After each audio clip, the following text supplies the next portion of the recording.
सभी विद्यार्थियों को नमस्कार। मैं उमेश माथुर ऑनलाइन माथुर क्लासेज पर आपका स्वागत करता हूं। पिछली क्लास में आपने ट्रिगोनोमेट्री शुरू की थी। ट्रिगोनोमेट्री में अपने मूलभूत जो बेसिक फलन हैं उनकी परिभाषाएं पढ़ी, कुछ जो बेसिक संबंध हैं वो देखे आपने, और कुछ उन्हीं पर आधारित उनके सरल क्वेश्चंस देखे थे। सरल क्वेश्चंस थे लेकिन महत्वपूर्ण थे। सभी क्वेश्चन जो भी आगे आप पढ़ेंगे टिपिकल क्वेश्चन उन्हीं सिंपल क्वेश्चंस में कन्वर्ट होते हैं और कुछ आपको प्रॉब्लम्स के रूप में दिए थे। हो सकता है आपने किए हों, और जिन लोगों ने नहीं किए हैं और आज कर लें, फिर अगली क्लास में डिस्कस करेंगे। आप मुझे मैसेज करेंगे, कोई जो भी कुछ प्रॉब्लम पूछनी होगी सभी डिस्कस करेंगे आप। पिछली क्लास में आपने पढ़ा था त्रिकोणमितीय अनुपातों का चिन्ह। तो आज अपन ले रहे हैं त्रिकोणमितीय अनुपातों के मानों का विभिन्न चतुर्थांशों में परिवर्तन। चिन्ह की बात की थी आपने, वो आपने पढ़ लिया था। त्रिकोणमितीय जो फलन थे sine cos tan cot sec cosec, वो आपने चिन्ह याद किया था। एक बार रिवाइज कर लें। यहाँ ASTC कैसे लिया था? ऑल साइन टेन कोस, फर्स्ट क्वाड्रेंट में ऑल, सेकंड में साइन, थर्ड में टेन, फोर्थ में कोस। A4 ऑल फंक्शंस के पहली क्वाड्रेंट में सभी पॉजिटिव होते हैं। एस यानी कि साइन और इसका व्युत्क्रम, दूसरी क्वाड्रेंट में साइन पॉजिटिव होता है और साइन के अलावा कोसाइन और टेंजेंट नेगेटिव होते हैं। थर्ड क्वाड्रेंट में टेन पॉजिटिव होगा, टेन का व्युत्क्रम कॉट ये भी पॉजिटिव होगा, और साइन कॉस और उनके व्युत्क्रम नेगेटिव होंगे। फोर्थ क्वाड्रेंट में सी यानी कि कोसाइन पॉजिटिव होगा और साइन और टेन नेगेटिव होंगे। जो पॉजिटिव है उसका व्युत्क्रम भी पॉजिटिव और जो नेगेटिव है उसका व्युत्क्रम भी नेगेटिव। अब अपन पढ़ते हैं चार चतुर्थांशों में त्रिकोणमितीय अनुपातों के मानों में परिवर्तन, variation of values of trigonometric ratios in 4 quadrants. तो देखें, इसके लिए फिर वही जो सर्किल कल बनाया था वही सर्किल लेते हैं आप।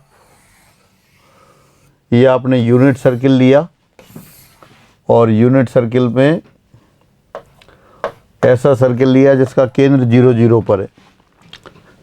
इस सर्किल पर एक पॉइंट ले लिया आपने, पी पॉइंट के कोऑर्डिनेट x, y हैं। पी पॉइंट से x एक्सिस पर लंब डाल दिया PM, तो देयरफॉर PM y हो गया और OM x हो गया, और O से P को मिला दिया, ये रेडियस हो गई। रेडियस निश्चित रूप से 1 है क्योंकि इकाई सर्किल ले रखा है। अब मान लिया P बिंदु की त्रिज्या x अक्ष की धनात्मक दिशा से ये थीटा कोण बनाती है। फिर आपने इस त्रिभुज में लिख लिया था, त्रिभुज OMP में आपने साइन ऑफ एंगल लिखा। साइन ऑफ एंगल होता है परपेंडिकुलर अपॉन हाइपोटेनियस, लंब बटे कर्ण। लंब यहाँ y है, कर्ण 1 है, तो ये y के बराबर हो गया। कॉस थीटा लिखा आपने, कॉस थीटा आधार बटे कर्ण, base upon hypotenuse, x upon 1 x हो गया। Tan theta y upon x।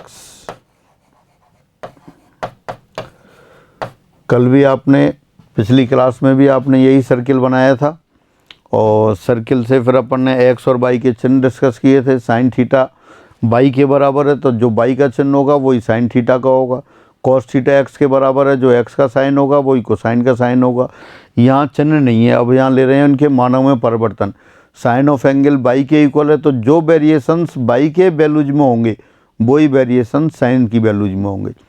Cos of angle x के इक्वल है, तो जो परिवर्तन x में होगा वही कोसाइन की वैल्यूज में परिवर्तन होगा। अब यहाँ ये पॉइंट नेम और लिख लेते हैं अपन। सपोज ये पॉइंट है A, सर्किल और अक्षों के साथ जो पॉइंट ऑफ इंटरसेक्शन है उनको लिख रहे हैं आप। सर्किल सबसे पहले x अक्ष को A पॉइंट पर मिल रहा है, फिर y अक्ष को B पॉइंट पर, फिर x अक्ष को C पॉइंट पर, और फाइनली y अक्ष को दोबारा से D पॉइंट पर। अब चूंकि सर्किल की रेडियस 1 है तो OA डिस्टेंस कितनी हो गई? 1। तो A पॉइंट के कोऑर्डिनेट हो गए आपके पास 1, 0। फिर इसी तरह B पॉइंट के कोऑर्डिनेट हो गए 0, 1। C पॉइंट के कोऑर्डिनेट हो गए -1, 0, और D पॉइंट के कोऑर्डिनेट हो गए 0, 1। इस तरह से ABCD के कोऑर्डिनेट्स हो गए। तो आपको इसमें सभी का वेरिएशंस देखना है। अब इसमें अपन देख सकते हैं पहली क्वाड्रेंट में जब एंगल 0 से π/2 की ओर बढ़ता है तो जो बाई और एक्स के मानों में जो परिवर्तन होंगे वही क्रमशः साइन और कोसाइन के मानों में परिवर्तन हो जाएंगे। फिर बाई अपॉन एक्स के मान में जो वेरिएशन होंगे वो टेन के मानों में परिवर्तन हो जाएंगे। तो इस तरह से अपन जैसे एक्स और बाई में परिवर्तन या इनके अनुपात में परिवर्तन होंगे वही ट्रिगोनोमेट्रिक जो फंक्शन है उनके परिवर्तन होंगे। तो एक एक करके लेते हैं आप। सबसे पहले लेते हैं अपन साइन एक्स के मानों में परिवर्तन। साइन एक्स के मानों में परिवर्तन, साइन एक्स के लिए फिर वही आपको सर्किल बनाना पड़ेगा। वही वाला सर्किल मैं दोबारा बना देता हूँ। यहाँ ये एक्स एक्सिस है, ओरिजिन है, ये बाई एक्सिस है। इस पर एक पॉइंट ले लिया आपने, पी जो पहले लिया था वही पॉइंट ले लिया आपने। पी पॉइंट के कोऑर्डिनेट एक्स कॉमा बाई हैं। ये डिस्टेंस बाई हो गई, ये डिस्टेंस एक्स हो गई और ओ पी डिस्टेंस आपको पहले से पता है ये 1 है। ये एंगल थीटा है। फिर जो कोऑर्डिनेट्स लिखे थे उन कोऑर्डिनेट्स को दोबारा लिख लेते हैं। ए पॉइंट के कोऑर्डिनेट थे आपके पास 1,0। ये आपका बी पॉइंट, इसके कोऑर्डिनेट थे 0,1। सी पॉइंट, इसके कोऑर्डिनेट्स हैं -1,0 और डी पॉइंट के कोऑर्डिनेट हैं 0,-1। अब एक एक क्वाड्रेंट में लेते हैं आप। साइन थीटा भी आपने बाई के बराबर लिखा था। साइन थीटा बराबर बाई। साइन थीटा क्या है? लंबटिकर्ण परपेंडिकुलर अपॉन हाइपोटेनियस, वो बाई के इक्वल है। बाई अपॉन 1 बाई हो गया। तो जो परिवर्तन बाई के मानों में होगा वही साइन के मानों में परिवर्तन होगा। जो परिवर्तन बाई के मानों में होगा वही साइन के मानों में परिवर्तन होगा। तो आप ये देखते हैं जब आपकी रेखा 0 से घूमते घूमते π/2 पर आ जाती है तो बाई के मानों में क्या परिवर्तन होगा वो अपन यहाँ देखते हैं साइड में। ये लाइन आपकी रही OA इनिशियल पोजीशन में, और जैसे ही ये OA से घूमते हुए यहाँ OB पर आई, B पॉइंट पर। A पॉइंट के कोऑर्डिनेट्स हैं आपके पास 1,0 और B पॉइंट के कोऑर्डिनेट हैं 0,1। और जैसे ही आप ये घूमते हुए यहाँ आ रही है, जैसे A पॉइंट से थोड़ा सा ऊपर चले आप, अपन क्या देख रहे हैं? बाई के वेरिएशंस देख रहे हैं। A बिंदु पर बाई कोऑर्डिनेट 0 है, ये लाइन रोटेट होके यहाँ गई तो बाई कोऑर्डिनेट इतना हो गया। थोड़ा सा और ऊपर गई तो बाई कोऑर्डिनेट और बढ़ गया। थोड़ा और ऊपर गई बाई कोऑर्डिनेट और बढ़ गया। और ऊपर गए बाई कोऑर्डिनेट और बढ़ गया। और जैसे ही बी पॉइंट पर आ गए तो बाई कोऑर्डिनेट 1 हो गया। यानी फर्स्ट क्वाड्रेंट में जब एंगल 0 से π/2 की ओर जाता है, π/2 तक बढ़ता है, बाई की वैल्यू 0 से लेके 1 तक बढ़ रही है। बाई की वैल्यू 0 से लेके 1 तक बढ़ रही है, इसका मतलब साइन ऑफ एंगल 0 से लेके 1 तक बढ़ रहा है। तो फाइनली ये हुआ when x angle increases from 0 to π/2, sine of angle increases from 0 to 1। दोबारा से साइन ऑफ एंगल किसके बराबर है? बाई के बराबर है। तो पहली क्वाड्रेंट में जो बाई के मानों में परिवर्तन होगा वही साइन के मानों में परिवर्तन होगा। तो बाई के मानों में परिवर्तन कितना हो रहा है? जब ये लाइन OA से घूमते हुए OB तक जाती है, यानी कि लाइन 0 से लेके π/2 तक एंगल तक घूमती है। When angle increases from 0 to π/2, value of y increases from 0 to 1। Y का मान 0 से लेके 1 तक बढ़ रहा है, और बाई का मान 0 से लेके 1 तक बढ़ रहा है, और बाई क्या है? साइन ऑफ एंगल के बराबर है। तो साइन ऑफ एंगल का मान 0 से लेके 1 तक बढ़ रहा है। इसका मतलब फाइनली ये हुआ कि पहले क्वाड्रेंट में साइन ऑफ एंगल का मान 0 से 1 तक बढ़ता है। Again sine theta increases from 0 to 1 in first quadrant. अब आगे बढ़ते हैं। जैसे ही फिर ये आगे बढ़ा, अब आगे लाइन आपकी ये घूमती है, यहाँ से घूमते हुए ये बी से घूमते घूमते सी पर आ गए हो आप। बी से घूमकर कहाँ तक आ गए आप? सी पर आ गए। सी के कोऑर्डिनेट क्या हैं आपके पास? -1,0। अब अगर देखते हैं दोबारा से बाई के मानों में क्या परिवर्तन, जैसे ही आप आगे चले बाई का मान कम हो रहा है, और आगे चले बाई का मान और कम हो गया, और आगे चले बाई का मान और कम हो गया। तो बाई का मान कम होता जा रहा है। यानी कि जब आप π/2 से पाई तक आ गए, when angle increases from π/2 to pi, value of y decreases from 1 to 0। Y का मान 1 से 0 तक घट रहा है, और बाई का मान घट रहा है, इसका मतलब साइन ऑफ एंगल घट रहा है। तो दूसरी क्वाड्रेंट में साइन का मान 1 से 0 तक घटता है। दोबारा से in first quadrant sine of angle increases from 0 to 1, in second quadrant sine of angle decreases from 1 to 0।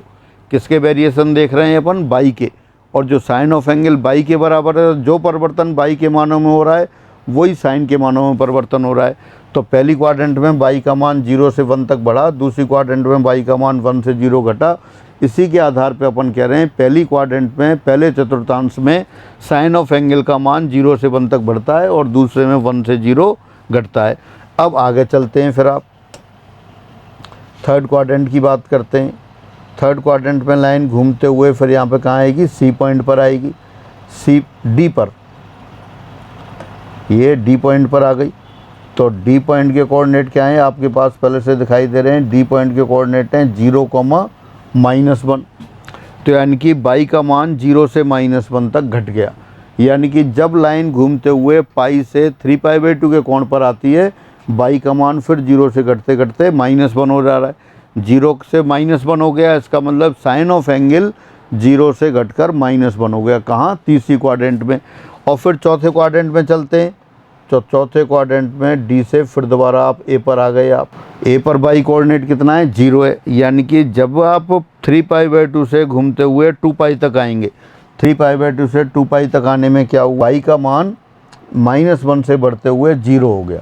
और बाई का मान, इसका मतलब साइन ऑफ एंगल कितना बढ़ गया? -1 से लेके 0 बढ़ गया। तो दोबारा से देखते हैं, पहली क्वाड्रेंट में यानी कि जब एंगल 0 से π/2 तक जाता है, बाई का मान 0 से 1 तक बढ़ता है। दूसरी क्वाड्रेंट में जब एंगल π/2 से पाई होता है, बाई का मान 1 से 0 घट रहा है। तीसरी क्वाड्रेंट में जब एंगल पाई से 3π/2 जाता है, तो बाई का मान 0 से लेके -1 तक घट रहा है। और चौथी क्वाड्रेंट में जब एंगल 3π/2 से 2π होता है, बाई की वैल्यू -1 से 0 होती है। और जो बाई के मानों में परिवर्तन है वही साइन ऑफ एंगल के मानों में परिवर्तन है। इसका मतलब पहली क्वाड्रेंट में sine of angle increases from 0 to 1, in second quadrant it decreases from 1 to 0, in third quadrant again decreases from 0 to -1, in fourth quadrant increases from -1 to 0।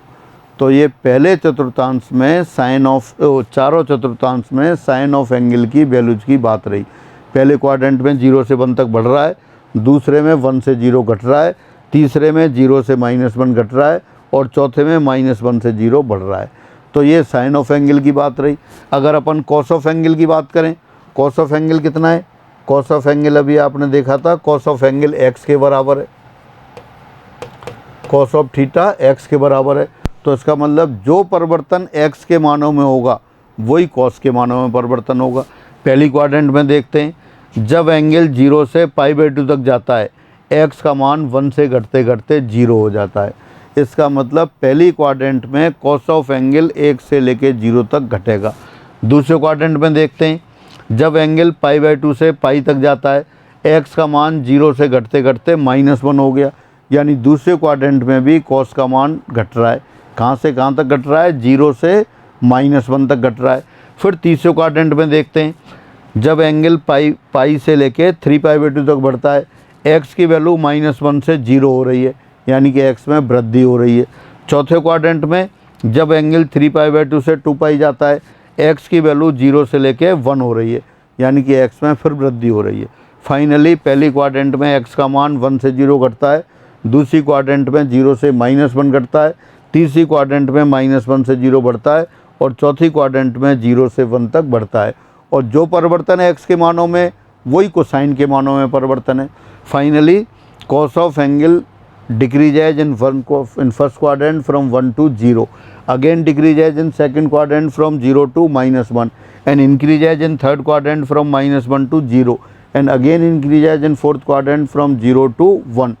Finally cos of angle का मान पहले चतुर्थांश में 1 से 0 घटता है, दूसरे चतुर्थांश में 0 से -1 घटता है, तीसरे चतुर्थांश में कॉस का मान -1 से 0 बढ़ रहा है और चौथे क्वाड्रेंट में फिर 0 से 1 बढ़ रहा है। तो यही चीज़ें अपन क्या करते हैं, इनको लिख लेते हैं। पहले साइन ऑफ एंगल लिख लेते हैं और फिर कॉस ऑफ एंगल की लिखेंगे।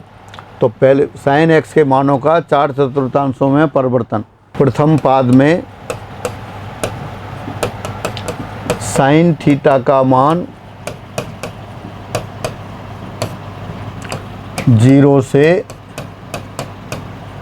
1 तक बढ़ता है, यानी sine of angle increases in first quadrant from 0 to 1। फिर द्वितीय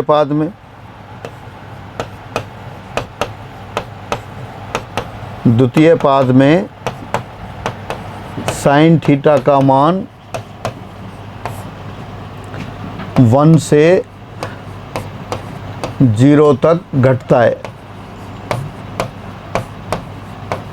In second quadrant, value of sin theta decreases from 1 to 0.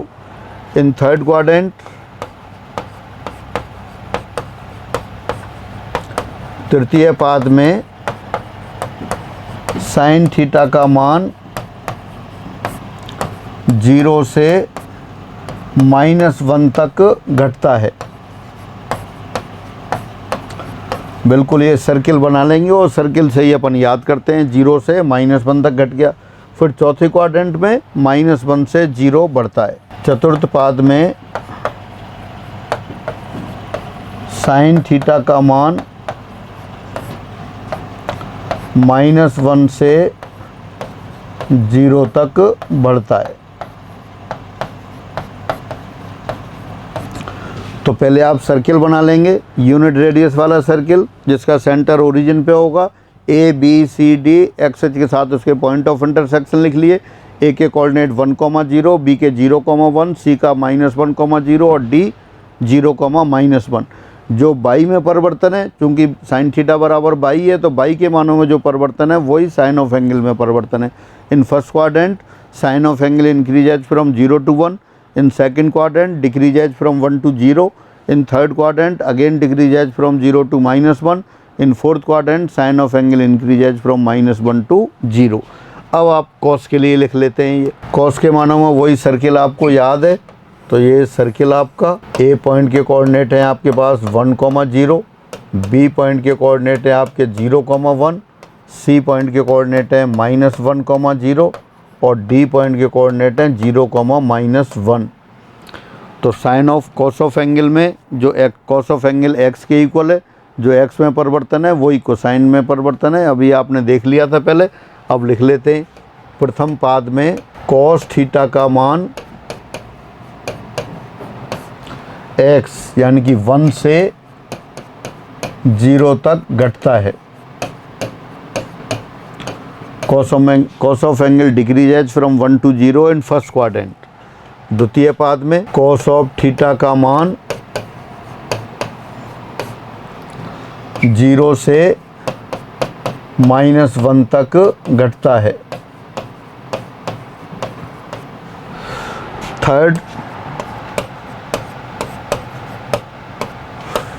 तृतीय पाद में cos थीटा का मान -1 से 0 तक बढ़ता है। cos theta increases in third quadrant from -1 to 0। और चतुर्थ पाद में cos थीटा का मान 0 से 1 तक बढ़ता है। कैसे लर्न करेंगे? जो एक्स कोऑर्डिनेट है उनकी सहायता से। पहले क्वाड्रेंट पे देख सकते हैं एक्स का मान 1 से लेके 0 तक घट गया, फिर दूसरे में 0 से -1 घटा, तीसरे में -1 से 0 बढ़ा और चौथे में 0 से 1 बढ़ा। तो फाइनली जो एक्स के वेरिएशन है वही कॉस ऑफ एंगल के वेरिएशन है। इस प्रकार इन first quadrant cos of angle increases, in first quadrant cos of angle decreases from 1 to 0। In second quadrant cos of angle decreases from 0 to 1। In third quadrant cos of angle increases from -1 to 0। In fourth quadrant cos of angle again increases from 0 to 1। तो ये cos of angle के variation हो गए। पहले अपने sin of angle के variation लिखे, फिर cos of angle के वेरिएशन लिखे। इनकी सहायता से ही इनका अपन ग्राफ भी बना सकते हैं। पहले आगे देखते हैं। अब लेते हैं अपन tan of angle के मानों में परिवर्तन। जो वेरिएशंस हैं उनसे ही आप ग्राफ बना सकते हैं। ग्राफ थोड़ी देर में लेते हैं। पहले tan x के मानों का 4/4 में परिवर्तन। Variations of tan of angle in 4 quadrant. ये एक आई सर्किल लिया जिसका केंद्र 0 0 पर है, इस पर एक पॉइंट ले लिया P जिसके कोऑर्डिनेट x, y हैं। वही पहले वाला सर्किल है जो आपने पहले लिया था, उसी सर्किल को दोबारा बना दिया है। PM बराबर y, OM बराबर x और OP रेडियस 1 हो गई। इस पर जो अक्षों के साथ पॉइंट थे, प्रच्छेद बिंदु थे, उनको लिख दिया। A पॉइंट हो गया 1, 0, B पॉइंट हो गया 0, 1, C पॉइंट हो गया -1, 0 और D पॉइंट हो गया 0, -1। ये अब आपको वेरिएशंस देखने हैं tan ऑफ एंगल के। tan ऑफ एंगल किसके बराबर है? सिंस tan ऑफ एंगल बराबर y अपॉन x, तो आपको y अपॉन x में परिवर्तन देखना है क्या है। तो सबसे पहले देखते हैं tan 0। टेंजेंट 0 कितना है? टेंजेंट 0 0 पॉइंट पर। 0 एंगल कहाँ बन रहा है? OA लाइन है, वो x एक्सिस से 0 एंगल बनाती है। तो A पॉइंट पर y कोऑर्डिनेट 0 और x कोऑर्डिनेट 1 है, तो 0 अपॉन 1 ये 0 आ गया। और अगर tan π/2 की बात करें, tan π/2 OB लाइन है, ये x अक्ष से π/2 का एंगल बनाती है। तो B पॉइंट के कोऑर्डिनेट क्या है? 0, 1, तो टेंजेंट π/2 कितना होगा? 1/0। 1/0 ये तो विद्यमान नहीं है, डज नॉट एग्जिस्ट, यानी tan π/2 की वैल्यू विद्यमान नहीं है, एग्जिस्ट नहीं करती। अब जस्ट π/2 से आगे चलते हैं। आप जैसे ही आप B से C पर आते हैं, जब एंगल π/2 से घूमते हुए π/2 से बढ़ते हुए C पर आ जाएगा, तो टेंजेंट पाई कितना हो जाएगा? टेंजेंट पाई y अपॉन x 0 अपॉन -1, ये 0 हो गया। फिर आगे चलते हैं आप, tan 3π/2 हो गया -1/0, अगेन विद्यमान नहीं, डज नॉट एग्जिस्ट। और लास्ट में tan 2π A पॉइंट पर आ गया, वही y अपॉन x यानी कि 0/1, ये 0 आ गया। तो ये तो जो एक्सेस को मिलने वाले पॉइंट थे उन पर देखा। अब पहली क्वाड्रेंट में देखते हैं आप। पहली क्वाड्रेंट में टेंजेंट 0 दिखाई दे रहा है आपको, 0, और tan π/2 विद्यमान नहीं है। अब अपन tan π/2 छोड़ देते हैं, tan π/2 से थोड़ा पहले लेते हैं, tan π/2 -0, 0 यानी कि वेरी वेरी स्मॉल क्वांटिटी, बहुत छोटी राशि। तो π/2 माइनस समथिंग, π/2 माइनस समथिंग यानी कि B से थोड़ा राइट साइड में रहेगा, पहली क्वाड्रेंट पर रहेगा। तो क्या आएगा? 1 upon very very small quantity but with positive sign. tan π/2 तो क्या हो गया? 1/0, और 0 से भाग माने नहीं है। अब अपन π/2 पर ना लेके π/2 से थोड़ा पहले ले रहे हैं। π/2 से थोड़ा पहले लिया तो कितना हो गया? B बिंदु पे वैल्यू तो y की वैल्यू तो 1 है, और 0 जो यहाँ 0 था, 0 ना होकर थोड़ा सा बहुत छोटी राशि होगी, लेकिन वो फर्स्ट क्वाड्रेंट में होगी। और फर्स्ट क्वाड्रेंट में y अपॉन x, y और x दोनों पॉजिटिव हैं, तो 1 upon very very small quantity but with positive sign, यानी कि ये बहुत बड़ी राशि आएगी लेकिन विद पॉजिटिव साइन। तो tan π/2 minus something means very very large quantity tends to infinite, तो वहाँ आपने प्लस इन्फाइनाइट लिख दिया। अब जैसे ही π/2 को थोड़ा क्रॉस करते हैं, π/2 को क्रॉस करते ही थोड़ा सा आगे जाते हैं अपन, π/2 + 0 वेरी वेरी स्मॉल क्वांटिटी, तो π/2 + 0 यानी कि सेकंड क्वाड्रेंट। सेकंड क्वाड्रेंट में अगेन y अपॉन x, तो y अपॉन x, y तो वही 1 है, और x very very small quantity but with negative sign. π/2 पर ठीक 1/0 था, 0 से भाग मानना नहीं है इसलिए अपन हटा दिया। जब π/2 माइनस यानी π/2 से थोड़ा सा कम, तो π/2 से थोड़ा कम तो कहाँ आएगा? वो फर्स्ट क्वाड्रेंट में। और π/2 से थोड़ा कम फर्स्ट क्वाड्रेंट में आ गया, तो फर्स्ट क्वाड्रेंट में तो x पॉजिटिव होगा, कितना भी छोटा हो लेकिन पॉजिटिव होगा। और जब π/2 से आगे आए, π/2 + something, π/2 + something means angle lies in second quadrant. In second quadrant y positive but x negative, तो positive upon very very small quantity, 1 upon very very small quantity but with negative sign, तो ये क्या होगा? Very very large quantity with negative sign, minus infinite, यानी जैसे ही ये π/2 वाले line को क्रॉस किया, लाइन आपकी घूम रही थी, घूमते हुए जैसे ही π/2 को क्रॉस करेंगे ये प्लस इन्फाइनाइट से माइनस इन्फाइनाइट हो गया। यानी कि बहुत बड़ी जंप हो गई, दुनिया की सबसे बड़ी जंप हो गई। जीरो अर्थ लेवल पे लेते हैं तो अपन जीरो, और आकाश की तरफ देखें तो प्लस इन्फाइनाइट, और पाताल की तरफ देखें तो माइनस इन्फाइनाइट। मतलब दुनिया की सबसे बड़ी जंप हो गई प्लस इन्फाइनाइट से माइनस इन्फाइनाइट तक। फाइनली ये हुआ कि जैसे ही जो रोटेटिंग लाइन है, जनरेटर है आपकी, उसको π/2 लाइन को क्रॉस करेगी तो tan ऑफ एंगल की वैल्यू प्लस इन्फाइनाइट से माइनस इन्फाइनाइट पहुँचेगी, और डेफिनेटली जंप लगा के पहुँचेगी, क्योंकि इतने कम टाइम में लाइन से तो आ नहीं सकते। तो इन प्लस इन्फाइनाइट से माइनस इन्फाइनाइट तक की जंप हो गई, दुनिया की सबसे बड़ी जंप हो गई। और जब फिर पाई पर आएंगे, π/2 क्रॉस कर दिया आपने, पाई पर आ गए तो tan पाई कितना हो गया, 0 हो गया।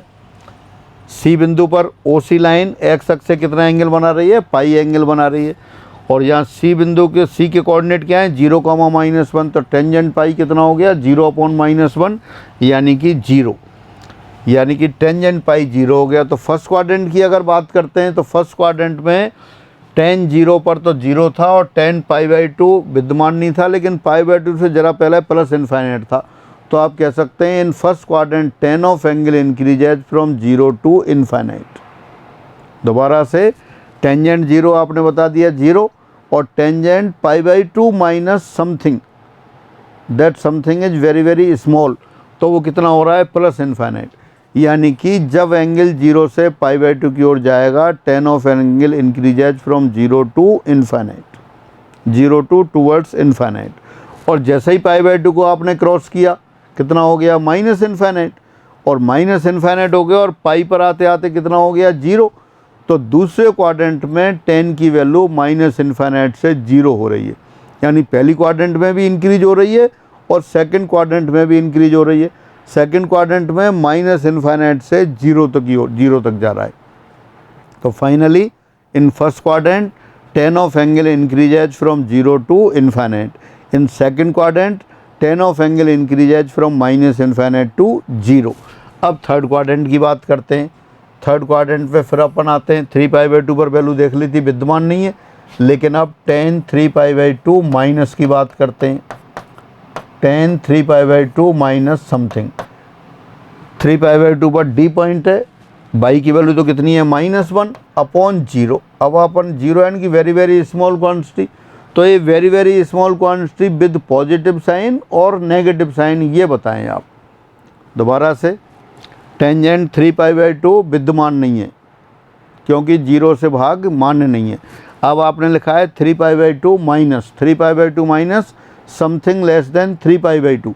Something less than 3π/2 means angle lies in third quadrant.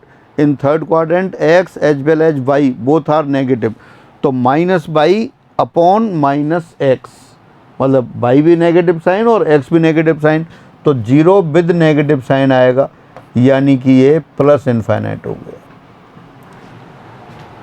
दोबारा से tangent 3π/2 minus something, 3π/2 minus something यानी कि एंगल थर्ड क्वाड्रेंट में, थर्ड क्वाड्रेंट में y और x दोनों नेगेटिव होते हैं, तो नेगेटिव/नेगेटिव पॉजिटिव, तो टेंजेंट 3π/2 माइनस आपका कैसा हुआ, प्लस इन्फाइनाइट हुआ। और टेंजेंट पाई कितना था, 0, इसका मतलब थर्ड क्वाड्रेंट में 0 से इन्फाइनाइट की ओर बढ़ेगा। tan का मान value of tan of angle increases from 0 to towards infinite in third quadrant. फिर फोर्थ क्वाड्रेंट की बात करते हैं। अच्छा, फोर्थ क्वाड्रेंट से पहले tan 3π/2 प्लस x की बात करते हैं, प्लस 0 की बात करते हैं। 3π/2 plus very very small quantity, तो वो कहाँ हो गया, फोर्थ क्वाड्रेंट में। फोर्थ क्वाड्रेंट में क्या है, x पॉजिटिव y नेगेटिव, तो यहाँ क्या आएगा आपका -1 very very small quantity with positive sign, तो ये हो गया माइनस इन्फाइनाइट। यानी जैसे ही 3π/2 को क्रॉस किया, माइनस इन्फाइनाइट हो गया। 3π/2 minus plus infinite, 3π/2 plus minus infinite, यानी कि जो चेंज π/2 को क्रॉस करने पे आ रहा था, जैसे ही लाइन ने आपको π/2 को क्रॉस किया था, क्या हुआ था, tan की वैल्यू प्लस इन्फाइनाइट से जंप लगा के माइनस इन्फाइनाइट हो गई थी। यही बात 3π/2 को क्रॉस करने पे आ रही है, यानी जैसे ही 3π/2 को क्रॉस किया tan ऑफ एंगल की वैल्यू प्लस इन्फाइनाइट से माइनस इन्फाइनाइट हो गई, वही सेम जंप हो गई। और फिर 2π टेंजेंट 2π 0 है आपकी, यानी फोर्थ क्वाड्रेंट में माइनस इन्फाइनाइट से बढ़ते बढ़ते 0 हो जाएगा। तो पहली क्वाड्रेंट में 0 से इन्फाइनाइट की ओर बढ़ता है, दूसरी क्वाड्रेंट में माइनस इन्फाइनाइट से 0 तक बढ़ता है, तीसरी क्वाड्रेंट में 0 से इन्फाइनाइट की ओर बढ़ रहा है, और चौथी क्वाड्रेंट में माइनस इन्फाइनाइट से 0 तक बढ़ता है। यानी कि हमेशा बढ़ रहा है, कभी भी कम नहीं हो रहा। जहाँ पॉजिटिव है tan ऑफ एंगल, कहाँ पॉजिटिव है, फर्स्ट और थर्ड क्वाड्रेंट में, वहाँ tan ऑफ एंगल 0 से इन्फाइनाइट की ओर बढ़ रहा है। और सेकंड और फोर्थ में tan ऑफ एंगल नेगेटिव है, तो वहाँ tan of angle minus infinite से 0 की ओर बढ़ रहा है, 0 तक बढ़ रहा है। फर्स्ट और थर्ड क्वाड्रेंट में 0 से इन्फाइनाइट की ओर, और सेकंड और फोर्थ क्वाड्रेंट में माइनस इन्फाइनाइट से 0 तक tan ऑफ एंगल बढ़ता है, यानी कि हमेशा बढ़ रहा है। तो फाइनली एक बार मैं दोबारा बोल दूं, प्रथम चतुर्थांश में पहले पाद में tan का मान 0 से इन्फाइनाइट की ओर बढ़ता है, दूसरे क्वाड्रेंट में माइनस इन्फाइनाइट से 0 तक बढ़ता है, तीसरे क्वाड्रेंट में 0 से इन्फाइनाइट की ओर बढ़ता है, चौथे क्वाड्रेंट में माइनस इन्फाइनाइट से 0 तक बढ़ता है। Finally in first quadrant tan of angle increases from 0 to infinite, in second quadrant minus infinite to 0, in third quadrant again increases from 0 to infinite, in fourth quadrant increases from minus infinite to 0, यानी हमेशा increase होगा। और π/2 और 3π/2 पर इसकी nature change होती है, jump लगा के जाता है। tan π/2 और 3π/2 दोनों के मान विद्यमान नहीं है। कोई आपसे पूछता है tan π/2 कितना है, तो आप कहेंगे डज नॉट एग्जिस्ट, विद्यमान नहीं है। tan 3π/2 कितना है, विद्यमान नहीं है। और जब ये लाइन π/2 को क्रॉस करती है, tan ऑफ एंगल की वैल्यू इन्फाइनाइट से जंप लगा के माइनस इन्फाइनाइट होती है, और वैसा ही सेम 3π/2 पर होता है। अब ये सारा आप लिख सकते। प्रथम पाद में in first quadrant tan theta का मान 0 से इन्फाइनाइट की ओर बढ़ता है। द्वितीय पाद में tan थीटा का मान माइनस इन्फाइनाइट से 0 तक बढ़ता है।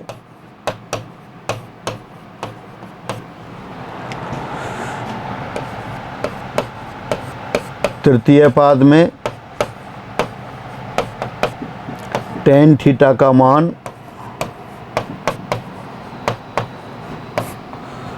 0 से इन्फाइनाइट की ओर बढ़ता है।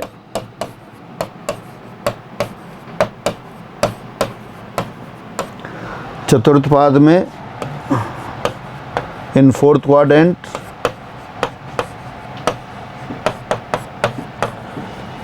tan थीटा का मान माइनस इन्फाइनाइट से 0 तक बढ़ता है। यानी कि चारों क्वाड्रेंट में tan ऑफ एंगल की वैल्यू बढ़ रही है। फर्स्ट और थर्ड में 0 से इन्फाइनाइट की ओर बढ़ रही है, और सेकंड और फोर्थ में माइनस इन्फाइनाइट से 0 तक बढ़ती है। अगर इसकी सहायता से आप कॉट की वैल्यू देखें, कॉट ऑफ एंगल क्या है, कॉट ऑफ एंगल होता है 1/tan ऑफ एंगल, यानी रेसिप्रोकल फंक्शन है। tan पॉजिटिव होगा तो कॉट भी पॉजिटिव होगा, और tan नेगेटिव होगा तो कॉट भी नेगेटिव होगा। इस कारण से फर्स्ट और थर्ड क्वाड्रेंट में tan और कॉट दोनों पॉजिटिव होते हैं, और सेकंड और फोर्थ क्वाड्रेंट में tan और कॉट दोनों नेगेटिव होते हैं। अब वेरिएशंस की बात, अगर आप देखें कोई भी वैल्यू ले लें, जैसे a है, a का मान अगर 2 से 3 तक बढ़ रहा है, तब 1/a की वैल्यू कितनी हो जाएगी, 1/2 से 1/3 तक घट जाएगा। यानी कि अगर कोई भी वैल्यू बढ़ती है तो उसका व्युत्क्रम घटेगी। जैसे a कोई वेरिएबल ले लिया आपने, a का मान किसी भी अंतराल में 2 से लेके 3 तक बढ़ रहा है, तो 1/a क्या होगा, 1/2 से 1/3 तक घटेगा। तो यही चीज़ कॉट के लिए अपन डायरेक्ट लिख सकते हैं।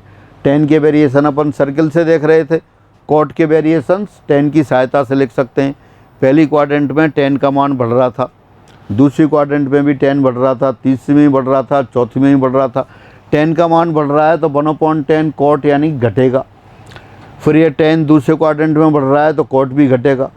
अब ये a जैसे 2 से 3 तक बढ़ रहा था तो 1/2 से 1/3 तक घट रहा था। अब 10 की वैल्यू फर्स्ट क्वाड्रेंट में देखें अपन, फर्स्ट क्वाड्रेंट में 0 से इन्फिनिटी तक बढ़ रही है, तो 1/10 क्या होगा, 1/0 से 1/इन्फिनिटी घटेगा, यानी 1/0 है, यानी कि इन्फिनिटी से 0 की ओर घटेगा। कौन सा, फर्स्ट क्वाड्रेंट में।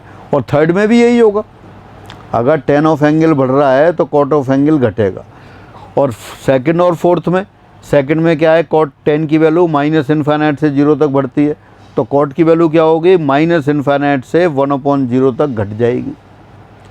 अब 1/0 जब आप यहाँ लिखेंगे तो यहाँ कौन सी 0 लिखेंगे, विद पॉजिटिव साइन और विद नेगेटिव साइन। 0 मतलब नथिंग नहीं, 0 means very very small quantity, बहुत छोटी राशि, जितनी छोटी आप सोच लो उससे भी छोटी।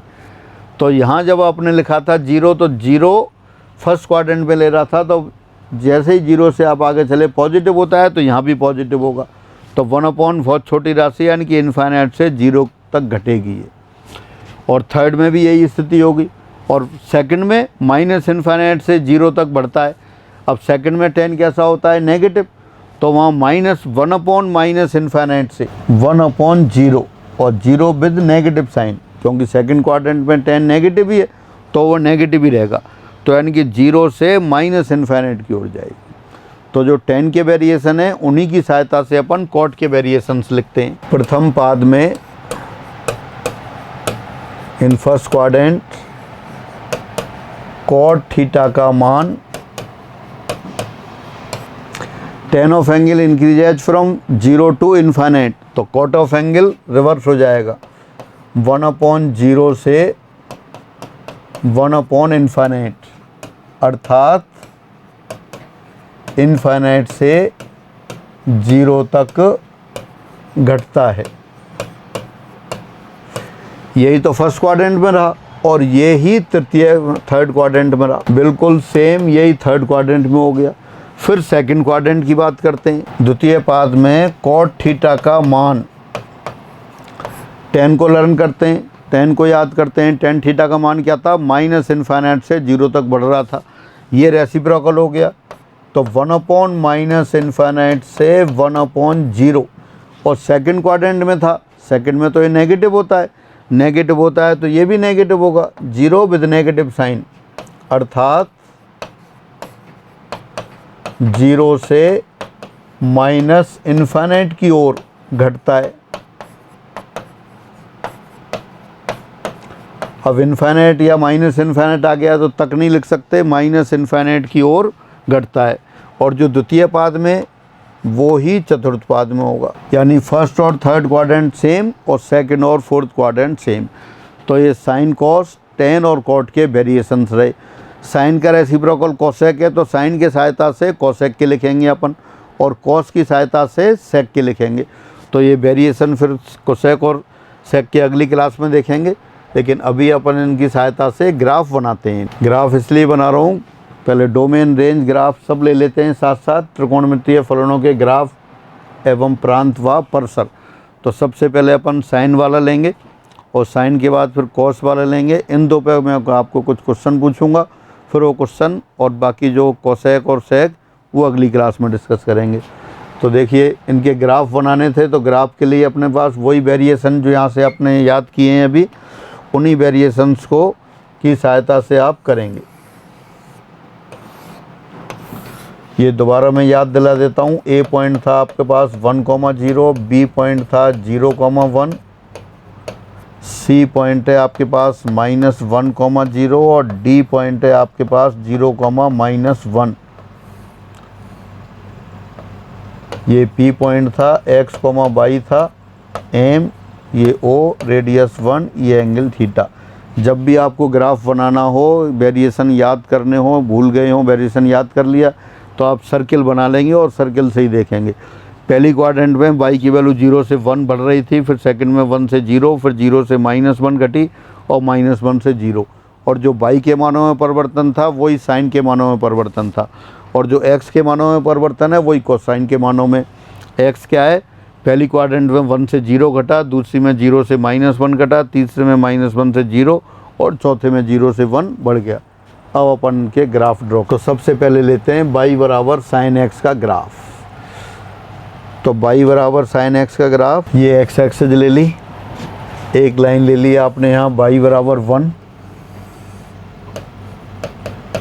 और एक लाइन ले ली आपने यहाँ y बराबर माइनस। अब y बराबर साइन एक्स का ग्राफ बनाते हैं। पहली क्वाड्रेंट में भी आपने बताया था y का मान, साइन ऑफ एंगल का मान 0 से लेके 1 तक बढ़ता है। फिर दूसरी क्वाड्रेंट में 1 से 0 घटा, फिर तीसरी क्वाड्रेंट में 0 से -1 घटा, फिर चौथी क्वाड्रेंट में -1 से 0 बढ़ा। ये y बराबर साइन एक्स का ग्राफ हो गया। ये π/2, यहाँ पर एंगल 0, ये पाई और ये 3π/2 और ये 2π। ये y बराबर साइन एक्स का ग्राफ हो गया 0 से लेके 2π में। अगर जब अपन लाइन रोटेट हो रही थी, एक चक्कर लगा लिया, 0 से 2π तक एंगल आ गया। अगर दोबारा घूमना शुरू कर जाए, तब दोबारा घूमेंगे तो 2π से 4π वाला एंगल बनेगा। तो जो परिवर्तन पहले साइकिल में हुए, जो परिवर्तन पहले चक्कर में हुए, वही परिवर्तन दूसरे साइकिल में होंगे, दूसरे चक्कर में होंगे। यानी कि 0 से 2π में जो ग्राफ बनाए, वही ग्राफ आपका 2π से 4π में बन जाएगा। तो इसी की कॉपी कर दिया आपने। ये आपका 5π/2, ये 3π, ये 7π/2 और ये 4π। और अगर उल्टी डायरेक्शन में रोटेट कर देते, तब उल्टी डायरेक्शन में भी इसी तरह से जाता। ये आपका ग्राफ इस तरह से आ जाता। ये -π/2 और ये -π, और पीछे भी -2π तक चला जाएगा, आगे भी। तो 0 से 2π में आपने साइकिल बना लिया, 0 से 2π में आपने कर्व बना लिया। जो परिवर्तन एक साइकिल में होते हैं, वही दूसरे साइकिल में होंगे, वही तीसरे में। तो कितना भी आगे आप इन्फाइनाइट की ओर तक इस ग्राफ को ले सकते हैं। तो ये y बराबर साइन एक्स का ग्राफ आया। अब y बराबर साइन एक्स का ग्राफ, यहाँ साथ साथ इनके प्रांत और परसर लिख लेते हैं। y बराबर साइन एक्स, फलन y बराबर साइन एक्स का प्रांत, डोमेन फलन y बराबर fx हो तो x के सभी संभव मानों का समुच्चय फलन का प्रांत, और y के सभी संभव मानों का समुच्चय फलन का परसर कहलाता है। तो यहाँ x अगर एंगल है, तो एंगल कौन सा हो सकता है? जब एंगल लाइन घूमती है तो एंगल बनता है। एक साइकिल में 0 से 2π, 2π से 4π, जैसे ही आगे चक्कर लगाते जाएंगे एंगल बढ़ता जाएगा। और लाइन कितना घूम सकती है? 0 से इन्फाइनाइट तक कितना भी घूम सकती है। और उल्टा घूम जाए तो -इन्फाइनाइट, मतलब ये इस तरह से घूमती रहेगी, एंडलेस है ये, तो पूरे जीवन भर घूम सकती है, पीढ़ी दर पीढ़ी घूम सकती है। तो इसका मतलब एंगल कितना हो गया? 0 से इन्फाइनाइट की ओर कोई भी हो सकता है। और अगर उल्टा घूम जाए लाइन, तो -इन्फाइनाइट की ओर हो सकता है। यानी कि प्रांत कौन सा आ गया? सेट ऑफ रियल नंबर आ गया, वास्तविक संख्याओं का समुच्चय आ गया। एंगल कितना भी बड़ा हो सकता है, कितना भी छोटा हो सकता है, -इन्फाइनाइट से इन्फाइनाइट के बीच में कोई भी एंगल हो सकता है। तो ये तो प्रांत की बात हुई। और का परसर, रेंज क्या है? y के सभी संभव मानों का समुच्चय, y के सभी संभव मानों का समुच्चय। भाई अब देखें, साइन एक्स का मान 1 से ज़्यादा तो कभी हो ही नहीं रहा, ना -1 से कम हो रहा है। ग्राफ से भी देख रहे हैं, सारा ग्राफ y बराबर 1 और y बराबर -1 के बीच में है। अगर साइन का मान 1 से बड़ा होता तो y बराबर 1 के ऊपर चला जाता ग्राफ, और अगर -1 से कम होता है तो नीचे चला जाता। तो y बराबर -1 और y बराबर 1 के बाहर जा ही नहीं रहा। क्यों नहीं जा रहा? क्योंकि ज़्यादा से ज़्यादा मान 1 है और कम से कम मान -1 है। तो परसर क्या हो गया इसका? परसर -1 से 1 तक की संख्याओं का समुच्चय हो गया। तो y बराबर साइन एक्स का प्रांत हो गया वास्तविक संख्याओं का समुच्चय, और परसर हो गया -1 से 1 तक की संख्याओं का समुच्चय। तो ये प्रांत और परसर की बात रही। अब आगे चलते हैं। इसी की सहायता से अपन फिर अभी जो सर्किल बनाया था, उसकी सहायता से ही कॉस का ग्राफ बना लेते हैं। y बराबर कॉस, अभी वेरिएशंस देखे थे आपने, कई बार हो गए। तो फिर पहली क्वाड्रेंट में क्या था? कॉस का मान 1 से 0 तक घटता है। दूसरी क्वाड्रेंट में 0 से -1 घटता है। तीसरी क्वाड्रेंट में -1 से 0 बढ़ता है। और चौथे क्वाड्रेंट में 0 से 1 तक बढ़ता है। तो उन्हीं को लेके अपन फिर ये ग्राफ बना देते हैं। ये एक्स एक्स से जो कोई यहाँ लाइन बना दें अपन, y = 1, और नीचे लाइन हो गई y इक्वल टू -1। अब आप ग्राफ बनाते हैं y बराबर cos x। फर्स्ट क्वाड्रेंट में आपने बताया 1 से 0 घटता है, फर्स्ट क्वाड्रेंट में 1 से 0 घटता है। सेकंड क्वाड्रेंट में 0 से -1 तक घटता है। फिर थर्ड क्वाड्रेंट में -1 से 0 बढ़ता है और चौथी क्वाड्रेंट में 0 से 1 फिर बढ़ जाता है। ये y बराबर cos of angle cos of x का ग्राफ हो गया। ये ओरिजिन था, जहाँ ओरिजिन किसको व्यक्त कर रहा है, ओरिजिन पर 0 एंगल हो गया। फिर आपका ये π/2, ये पाई, फिर ये 3π/2 और ये 2π। तो 0 से 2π में ये हो गया। जब पहले साइकिल में जो परिवर्तन होंगे वही अगर लाइन दोबारा घूमने लग जाए 2π से 4π तो वही समान परिवर्तन होंगे। यानी कि 0 से 2π में जो ग्राफ बनाया है उसी की कॉपी कर देते हैं 2π से 4π में। तो 2π से 4π में देखते हैं फिर।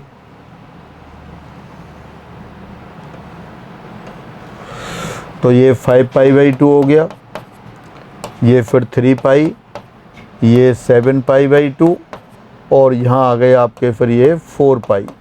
तो जो ग्राफ 0 से 2π में था वही 2π से 4π में हो गया। और अगर पीछे की तरफ लिखना चाहेंगे यहाँ -π/2 पर तो ये आ गया, -π ले लें तो इस तरह से चला जाएगा। तो ये y बराबर cos x का ग्राफ हो गया। सारा ग्राफ y बराबर 1 और y बराबर -1 के बीच में है, तो परसर इसका भी वही साइन की तरह -1 से 1 तक की संख्याओं का समुच्चय हो जाएगा। तो उसकी सहायता से अब इनके प्रांत परसर भी लिख लेते हैं। y बराबर cos x का प्रांत डोमेन ये r हो गया और परसर रेंज -1 से 1 तक की संख्याओं का समुच्चय हो गया। तो ये प्रांत और परसर की बात रही। तो y बराबर sin x और y बराबर cos x इनके प्रांत और परसर की बात हो गई। अब इसी तरह से आप tan x और cot x और उनके भी ले सकते हैं, उनके भी ग्राफ वगैरह अपन देख सकते हैं। लेकिन उसकी बजाय मैं अब आपको कुछ क्वेश्चन देता हूँ, पहले वो क्वेश्चंस करेंगे, फिर tan x cot x उनके अपन ग्राफ और प्रांत परसर डिस्कस करेंगे। अब आपको ये वेरिएशंस जैसे अगर पहले से याद नहीं थे तो अभी आप सर्किल की सहायता से इनको रिकॉल कर सकते हैं। सर्किल बना लेंगे, A B C D 4 point लिख लेंगे और उनके कोऑर्डिनेट की सहायता से y के वेरिएशन और x के वेरिएशंस हो गए और उन्हीं की सहायता से आपने ग्राफ बना लिया। और ग्राफ अब आप ग्राफ से याद कर सकते हैं। पहले तो सर्किल से वेरिएशन याद कर रहे थे, अब ग्राफ से याद कर लेंगे। पहले क्वाड्रेंट में जैसे cos का मान 1 से 0 घट रहा है, दूसरे में 0 से -1 घट रहा है, तीसरे में -1 से 0 बढ़ गया, फिर चौथे में 0 से 1 बढ़ गया।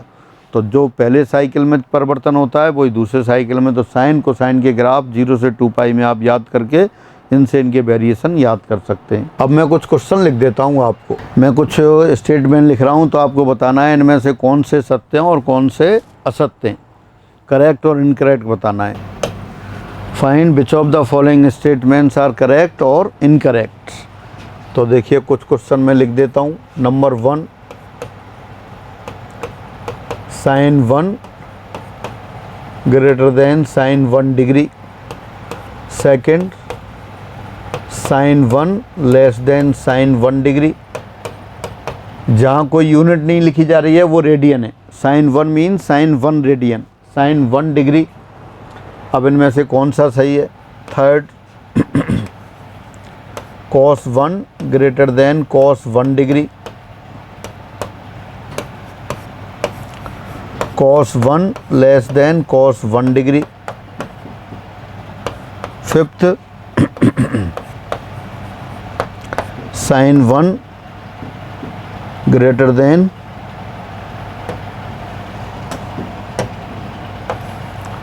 cos 1।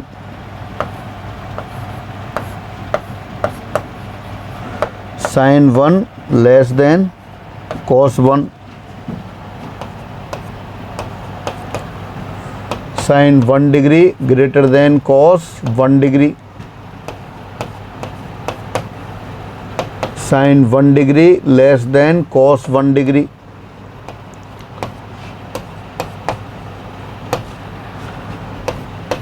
Sign 18 degree greater than sine 68 degree, sine 18 degree less than sine 68 degree, sine 18 degree greater than cos 18 degree, sine 18 degree less than cos 18 degree,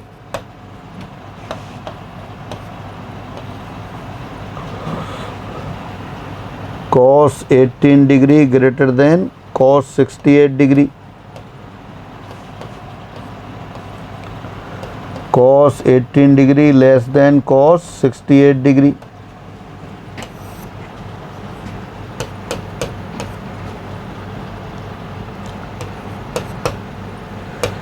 sine 68 degree greater than cos 68 degree, sine 68 degree less than cos 68 degree. जो आपने variations पढ़े हैं उन्हीं पे आधारित question हैं ये। Variation sine cosine ten तीनों पढ़े, तो टेन वाले पे क्वेश्चन अभी अगली क्लास में लेंगे। अभी सिर्फ अपन ये देखते हैं साइन के वेरिएशन। आपको बेहद आसान तरीके से बताया, आपको सर्किल ड्रॉ कर लेंगे, सर्किल पे 4 point A B C D लिख लेंगे, उनमें बाई के मानों में जो परिवर्तन होता है वही साइन के मानों में परिवर्तन होता है, एक्स के मानों में जो परिवर्तन होता है वही कॉस ऑफ एंगल के मानों में परिवर्तन होता है। उन परिवर्तन से लेके फिर आपने क्या किया, उनके ग्राफ बना लिए। तो फाइनली बस ग्राफ पे आधारित ये क्वेश्चन हो गए। ग्राफ आप पहले साइन का ग्राफ बना लिया आपने, पहले बढ़ा फिर घटा फिर घटा फिर बढ़ा, मतलब फर्स्ट क्वाड्रेंट में और सेकंड क्वाड्रेंट में जो साइन के वेरिएशन उनसे ग्राफ बना लिया। इसी तरह कॉस के ग्राफ बना लिए। और ये क्वेश्चन कॉन्सेप्ट ओरिएंटेड क्वेश्चन हो गए, इनमें कोई कैलकुलेशन नहीं है, कैलकुलेशन से आप नहीं कर सकते। और फिर वही रिपीट कर रहा हूँ, पिछले 3-4 सालों में जो एग्ज़ाम आ रहे हैं, एग्ज़ाम पेपर आ रहे हैं, उनमें कॉन्सेप्ट ओरिएंटेड क्वेश्चंस भी बढ़ते जा रहे हैं। और अब कैलकुलेशन से नहीं होंगे, अगर आपको पता है तो ओरल होंगे, सीधे टिक कर सकते हैं आप। और किससे, जो आपने वेरिएशन पढ़े हैं उसकी सहायता से करेंगे। तो आज की क्लास में इतना करते हैं, फिर कल की क्लास में ये रिपीट भी करेंगे, अगली क्लास में ये रिपीट भी करेंगे। और टेन कॉट सेक कोसेक उनके वेरिएशंस, ग्राफ, प्रांत, परसर लेंगे, फिर मैकेनिकल क्वेश्चन आएंगे। ठीक है, फिर आज इतना ही। सभी को नमस्कार।